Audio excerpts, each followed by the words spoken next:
everybody, I'm John Graydon. If you've been watching this series, you understand that the imposter syndrome is the nagging feeling that you're not as smart, talented, or skilled as everyone thinks you are. It's kind of a nagging dread that people are going to find out you've been faking it all along. And studies in the 1980s show that this afflicts over 70% of our population. It's particularly prevalent in women, though it's hard to determine that because, admittedly, the scientists say a lot of guys simply won't admit it. Students, because they're measured so often.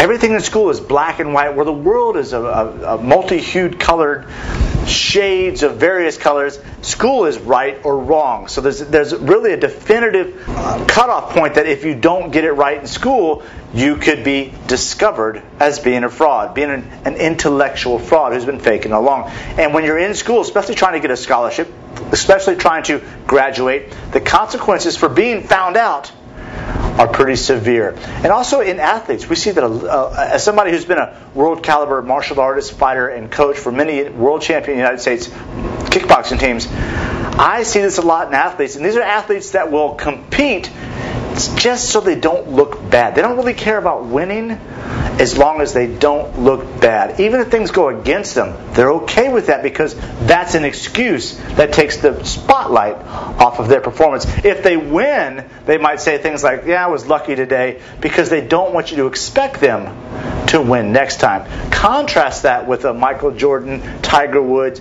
super winner mentality. They expect to win every time they step out there, and they take full responsibility for it. So the imposter syndrome is an important subject for us to understand, especially as teachers as we're working with our students, especially as coaches as we're working with our athletes, especially as parents working with our children, and most of all, especially in working with ourselves.